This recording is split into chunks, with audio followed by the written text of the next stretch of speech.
Mereka bukan sekedar hebat. Mereka adalah standar yang belum benar-benar bisa terulang. Di era ketika sepak bola masih kaku dan penuh batas, 3 pemain Belanda datang ke Milan dan bermain seolah permainan ini tak punya dinding. Ruud Gullit menggerakkan tim seperti motor yang berpikir. Marco van Basten mengubah ruang menjadi ancaman sebelum bola datang. Frank Rijkaard mengikat semuanya, membuat sistem tetap hidup tanpa perlu terlihat. Mereka bukan hanya trio yang saling melengkapi. Mereka adalah satu organisme yang berpikir, bergerak, dan bereaksi dalam satu nafas. Tim lain punya bintang, namun Milan punya 3 pemain yang membuat bintang lain tampak biasa. Mereka tak hanya mencetak gol, mengatur tempo, atau memenangkan pertandingan. Mereka membuat permainan lebih cepat, lebih cerdas, dan lebih kejam bagi siapapun yang tidak siap. Inilah level kehebatan yang jarang disadari. Ketika kehadiran 3 pemain bukan hanya meningkatkan sebuah tim, tapi menaikkan standar sepak bola. Saat Gullit, Van Basten, dan Rijkaard bermain bersama, sepak bola dipaksa mengejar mereka. Simak kisahnya.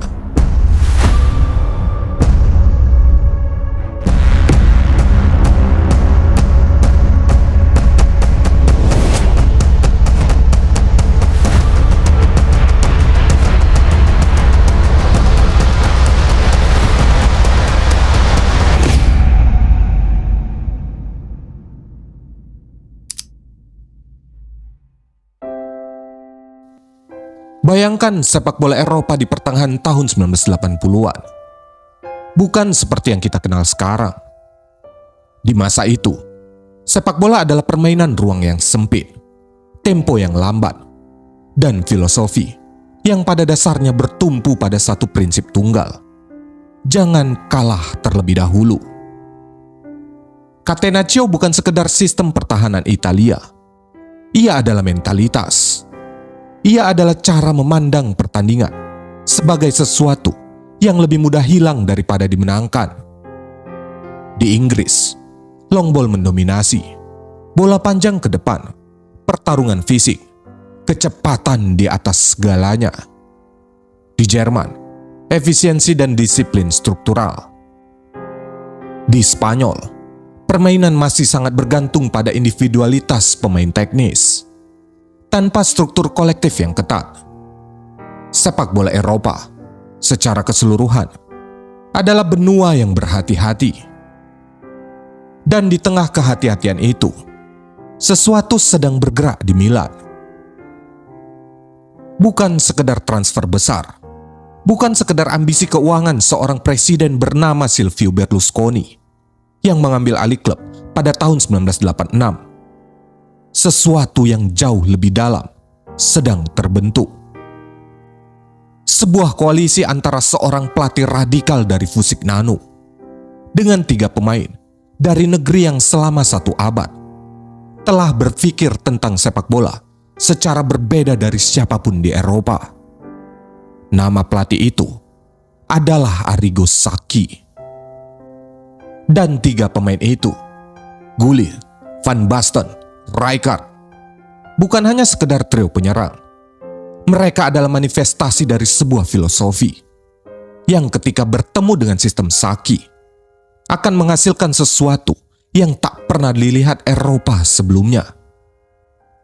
Ini bukan cerita tentang 3 pemain hebat. Ini adalah cerita tentang bagaimana sepak bola berubah dan siapa yang mengubahnya.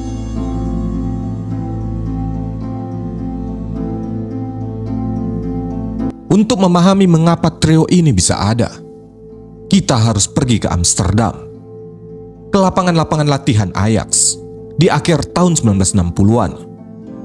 Ke seorang pria bernama Rinus Michels yang percaya bahwa sepak bola bukan tentang posisi yang kaku, melainkan tentang ruang. Bagaimana menciptakan ruang? Bagaimana mengisinya? dan bagaimana menghancurkan ruang lawan. Total football bukan hanya taktik, ia adalah epistemologi, cara berpikir tentang sepak bola yang menuntut pemain memiliki kesadaran spasial tinggi, kemampuan membaca permainan secara kolektif, dan kebebasan untuk bergerak melampaui peran nominal mereka. Pemain belakang yang maju menyerang, penyerang yang mundur membantu pertahanan, gelandang yang menjadi pelapis ketika siapapun meninggalkan posisinya. Dan ketiga pemain ini lahir dan tumbuh dalam sistem nilai ini. Ruud Gullit bergabung dengan Akademi HFC Haarlem sejak usia muda. Dan ketika pindah ke Feyenoord, lalu PSV Eindhoven, ia membawa bersamanya pemahaman yang sudah tertanam bahwa seorang pemain besar bukan yang paling cepat atau yang paling kuat, tapi yang paling cerdas dalam membaca geometri permainan. Gullit adalah anomali fisik, tinggi 188 cm, kuat seperti bek tengah, lincah seperti gelandang serang, dan memiliki kepekaan teknis seperti playmaker Italia. Tapi lebih dari semua itu, ia punya sesuatu yang langka. Kemampuan untuk menjadi pemain yang berbeda tergantung apa yang dibutuhkan pertandingan. Marco van Basten adalah produk Ajax yang paling murni. Di bawah asuhan Ad de Mos, kemudian Johan Cruyff, ia mengembangkan sesuatu yang tidak bisa diajarkan. Insting untuk berada di tempat yang tepat sebelum bola tiba. Ketika Johan Cruyff meninggalkan Ajax menuju Barcelona pada 1973, ia meninggalkan warisan yang diteruskan melalui generasi-generasi berikutnya. Van Basten adalah penerus terbaik warisan itu. Sebagai striker, dia teknis, presisi, tidak emosional dalam penyelesaian, dan yang paling penting, tidak pernah berdiri diam. Setiap pergerakannya adalah kalkulasi. Bahkan saat tidak menyentuh bola, Van Basten sedang bekerja, menarik back, membuka ruang untuk orang lain, menciptakan skenario sebelum skenario itu nyata. Frank Rijkaard adalah yang paling tersembunyi di antara ketiganya. Dan justru karena itu yang paling penting untuk dipahami.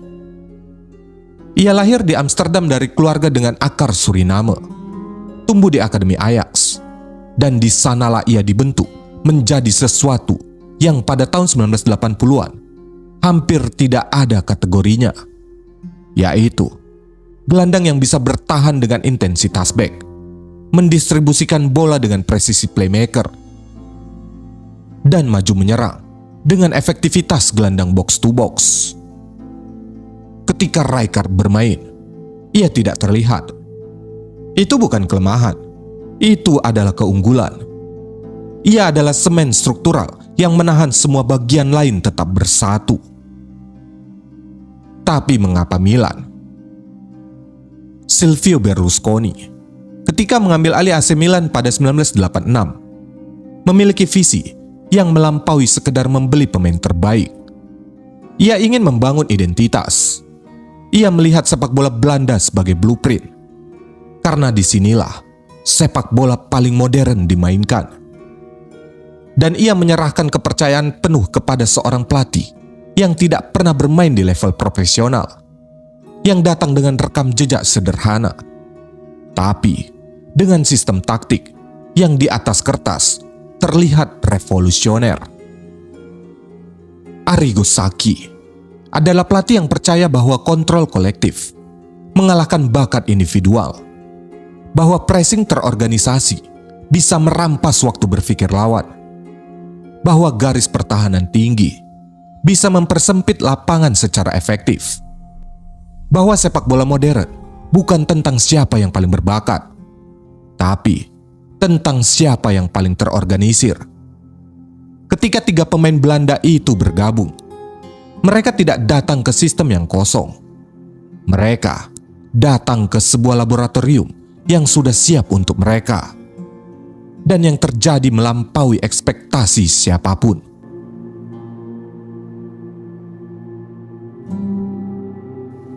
Untuk memahami trio ini, kita harus berhenti melihat mereka sebagai 3 individu berbakat yang kebetulan bermain bersama.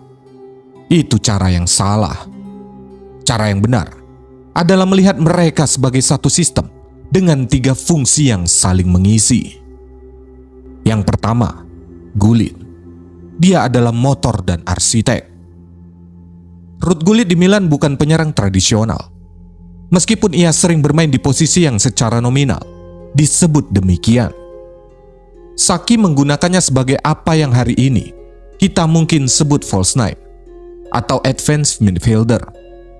Pemain yang beroperasi di antara lini, menarik perhatian, menciptakan kebingungan dalam sistem pertahanan lawan.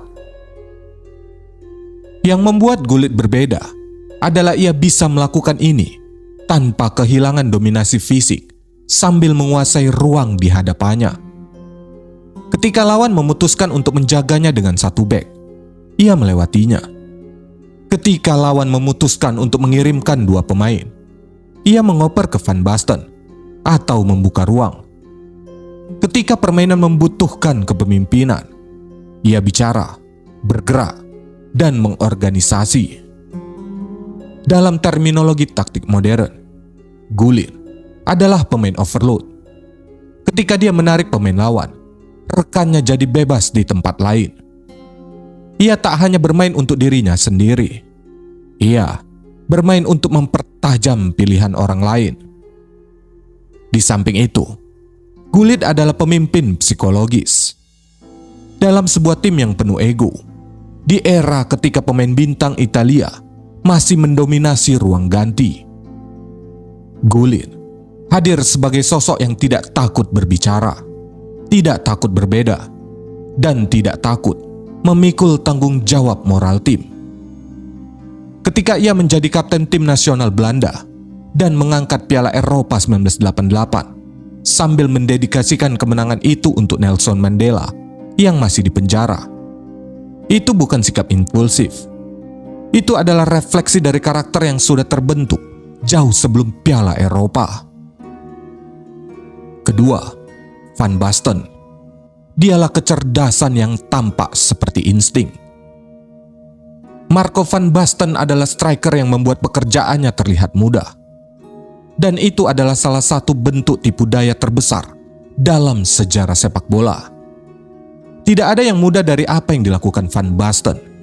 Setiap gol, setiap pergerakan, setiap finishing adalah hasil dari proses kognitif yang berjalan jauh lebih cepat dari rata-rata pemain.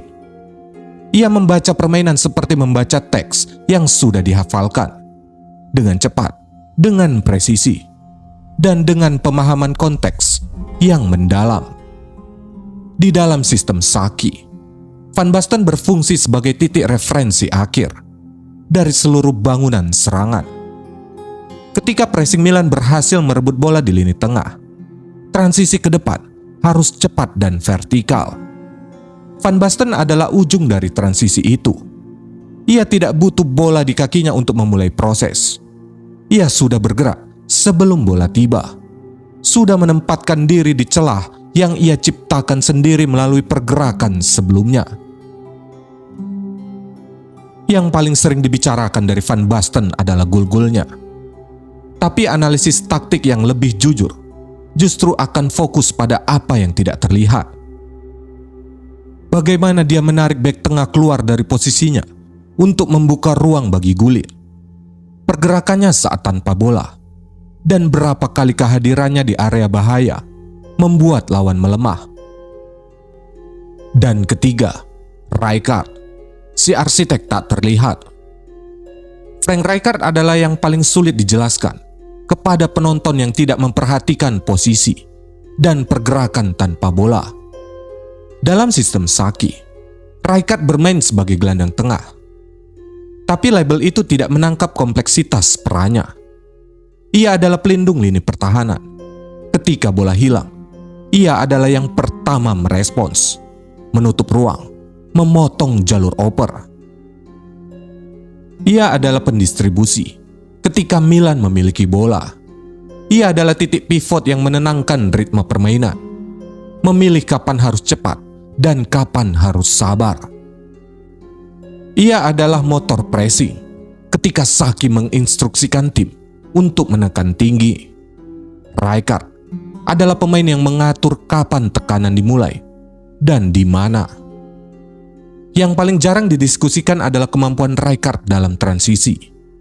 Ketika Milan kehilangan bola, Rijkaard adalah yang pertama mengorganisasi ulang struktur pertahanan. Ia membaca situasi transisi lebih cepat dari siapapun di tim. Dalam sebuah era, ketika kebanyakan gelandang masih berpikir tugas mereka selesai setelah mengoper, Rijkaard sudah bergerak ke posisi berikutnya. Disinilah letak keagungannya yang tersembunyi. Ia bukan pemain yang akan membuat highlight reel. Tapi, jika kalian menghapus Rijkaard dari tim itu dan menjaga semua yang lain tetap sama, Milan tidak berfungsi dengan cara yang sama. Lantas, apa yang membuat kerjasama ketiganya begitu menyatu? Ini tentu bukan sekedar bakat. Tumbuh dalam tradisi sepak bola Belanda yang sama, membuat mereka memahami ruang, ritme, dan pergerakan sebagai modal dasar. Ketika akhirnya bertemu di AC Milan, tak ada yang perlu dijelaskan ulang. 3 fungsi berbeda, tapi tidak pernah saling menabrak. Seperti mesin yang tiap komponennya tahu persis kapan harus bekerja dan kapan harus diam. Yang paling sulit dijelaskan adalah bagaimana mereka membaca satu sama lain tanpa kata-kata. Satu bergerak, yang lain sudah merespons. Bukan karena instruksi, tapi karena waktu panjang yang mengubah kepercayaan menjadi insting. Gullit pernah bilang Van Basten tak perlu diberitahu 2 kali. Itu koneksi langka, bahkan jarang ditemukan di antara pemain-pemain terbaik dunia. 3 kecerdasan yang menyatu menjadi satu sistem. Ini bukan kumpulan bintang, tapi sebuah organisme.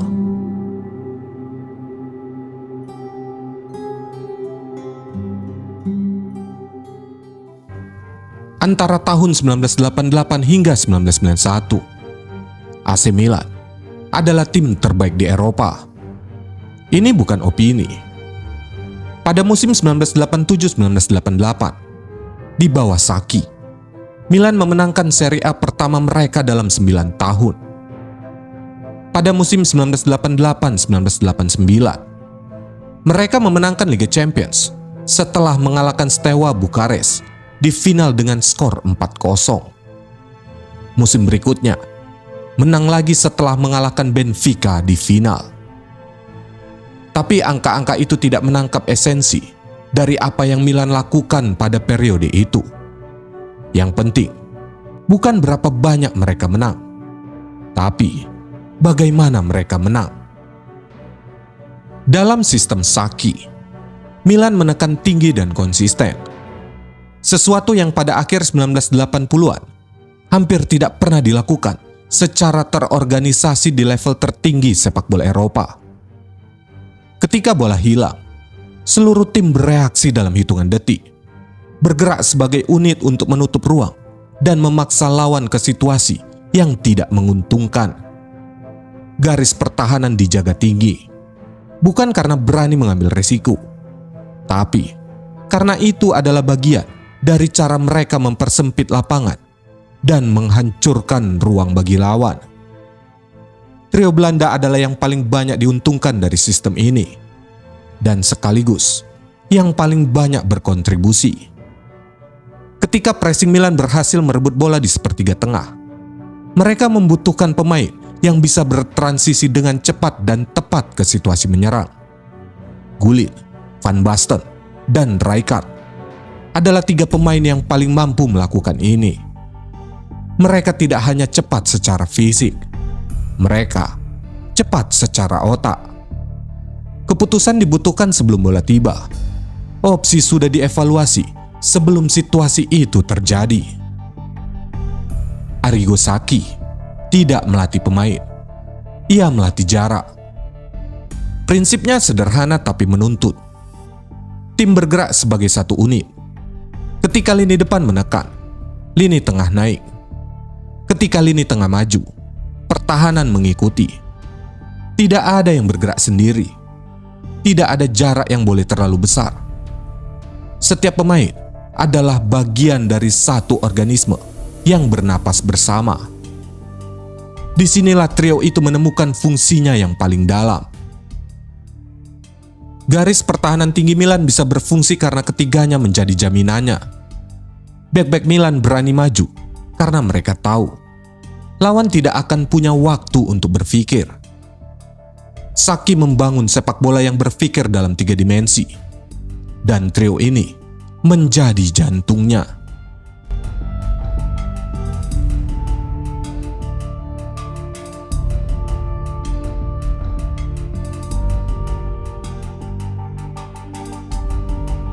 Ada momen-momen dalam sejarah olahraga yang melampaui pertandingan itu sendiri.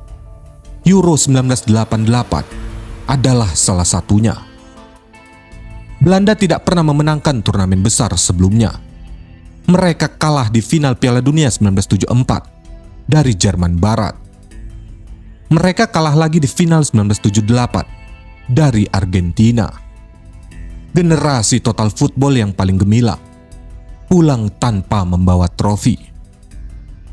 Euro 1988 di Jerman Barat adalah kesempatan generasi baru untuk menuntaskan sesuatu yang belum selesai.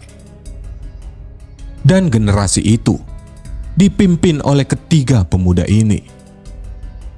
Dalam turnamen itu, Van Basten mencetak 5 gol dan tentu saja voli luar biasa di final. Tapi Euro 1988 bukan hanya tentang Van Basten. Gullit memimpin tim itu secara formal sebagai kapten, secara substansi sebagai pemain yang menghubungkan semuanya. Rijkaard memastikan struktur Belanda tetap kokoh bahkan ketika mereka menyerang. Dan dalam pertandingan emosional di semifinal melawan Jerman Barat, trio ini tampil dalam sinkronisasi yang sempurna. Yang membuat Euro 1988 lebih dari sekedar turnamen adalah apa yang ia representasikan. Sebuah generasi sepak bola Belanda yang mewarisi filosofi total football dan mengembangkannya ke level baru. Cruyff membangun fondasi. Michels meletakkan prinsip-prinsipnya. Tapi Gullit, Van Basten, dan Rijkaard lah yang membuktikan bahwa filosofi itu bisa menang di level tertinggi.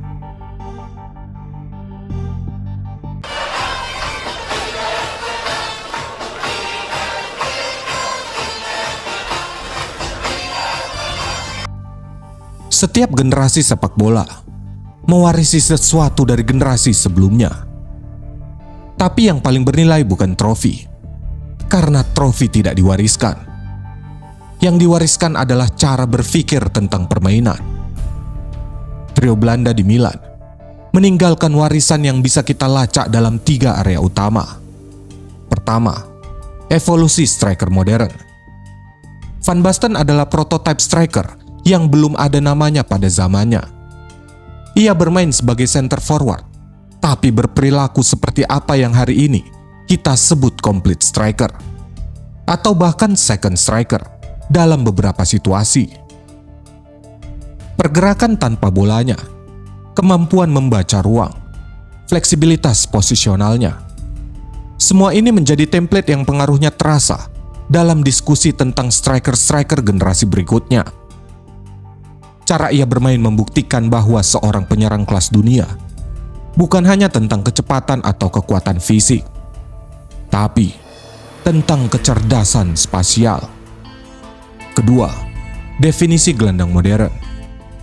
Frank Rijkaard adalah salah satu pemain pertama yang secara konsisten memainkan apa yang hari ini kita kenal sebagai deep lying playmaker atau defensive midfielder dengan kemampuan distribusi tinggi. Di era di mana gelandang bertahan kebanyakan bermain secara reaktif dan destruktif, Rijkaard memperkenalkan model yang bersifat konstruktif. Dia menghancurkan serangan lawan sekaligus membangun serangan sendiri. Peran ini kemudian menjadi salah satu posisi yang paling dicari dan paling rumit untuk diisi dalam sepak bola modern. Ketiga, konsep pemain serba bisa di posisi depan. Gullit bukan penyerang, bukan gelandang, bukan playmaker. Dia adalah semuanya sekaligus, dalam proporsi yang berubah sesuai kebutuhan. Fleksibilitas posisional ini, yang pada periode 1980-an, terlihat seperti kemewahan taktis yang hanya bisa dimiliki oleh pemain berbakat luar biasa, perlahan-lahan menjadi standar yang diharapkan dari pemain elit modern. Gagasan bahwa seorang pemain depan harus bisa berkontribusi dalam fase pertahanan, bahwa seorang gelandang harus bisa menyelesaikan di depan gawang, bahwa batas antar posisi adalah pedoman, bukan penjara. Semua ini mengakar lebih dalam karena ada pemain seperti Gullit yang membuktikannya bisa berfungsi. Lebih luas dari individu, era Milan Saki memperkenalkan kenyataan baru pada dunia, bahwa pressing kolektif yang terorganisir bisa menghancurkan tim yang memiliki kualitas individual terhebat. Argumen itu yang dibuktikan oleh trio ini di lapangan, kemudian menjadi fondasi dari banyak revolusi taktik generasi berikutnya.